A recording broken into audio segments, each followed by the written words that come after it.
Comment utiliser Scratch pour tracer une figure géométrique simple, comme par exemple un carré. J'utilise la nouvelle version de Scratch.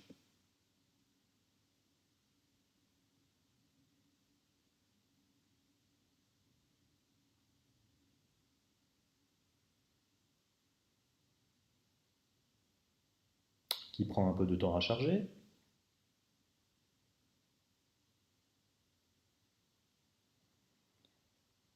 Vous voyez que contrairement à l'ancienne version, la fenêtre de programmation est au centre et non plus à droite, et que la fenêtre où s'affiche le résultat du programme est à droite et non plus au centre.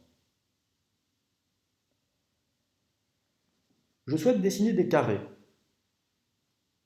mais des carrés peuvent avoir différentes longueurs de côté. Et pour ne pas avoir à réécrire un programme différent à chaque fois que je vais vouloir tracer un carré de côtés différents, je vais créer ce qu'on appelle un bloc fonctionnel. En cliquant sur Mes blocs, puis Créer un bloc, je souhaite créer un bloc qui dessine un carré. Pour cette raison, j'appelle ce bloc carré.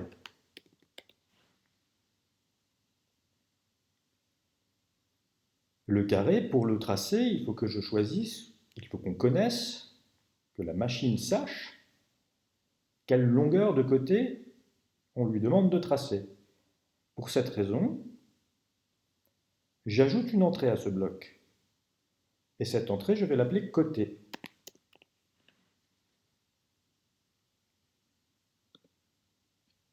J'ai maintenant défini l'entête du bloc carré.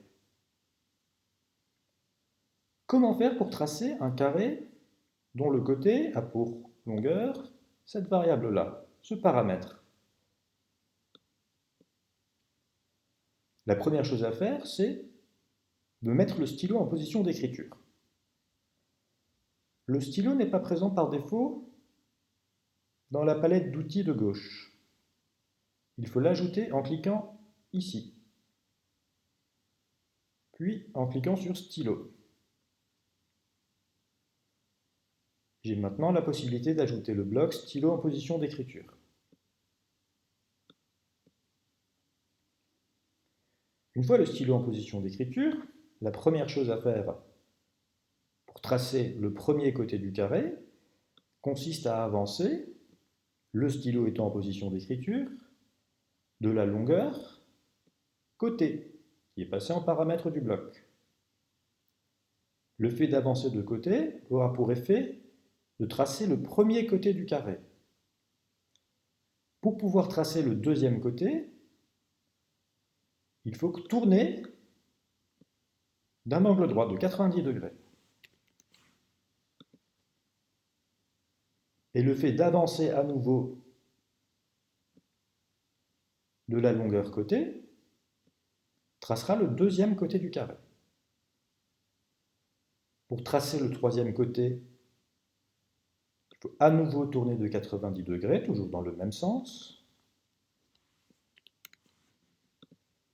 et avancer une troisième fois de la longueur côté.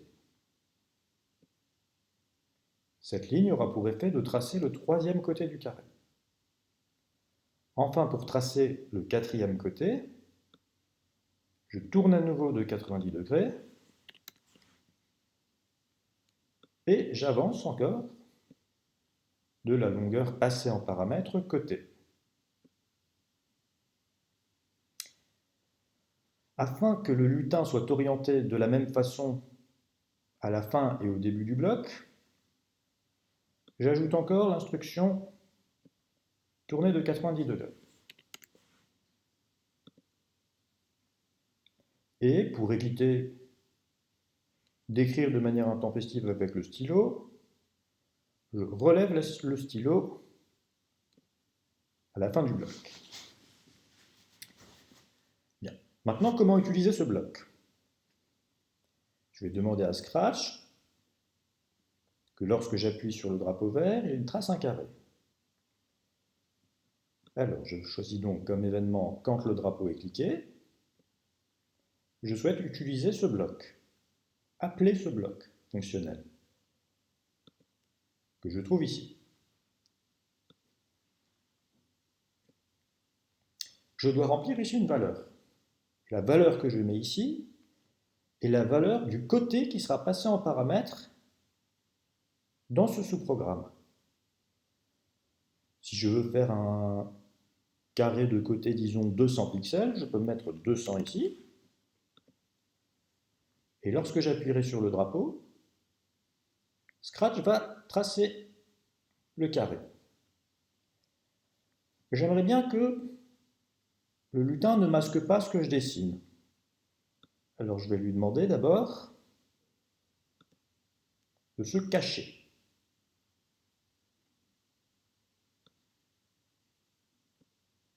Seulement ensuite de tracer le carré.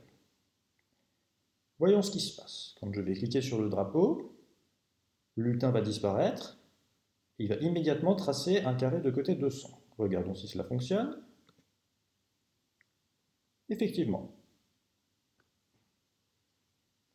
Cependant, avec un côté de 200, l'inconvénient est qu'on sort de la fenêtre. Alors je vais tracer seulement un carré de côté 100, et sans avoir besoin de réécrire tout le programme, mais juste en changeant le paramètre ici, je trace un carré de côté 100.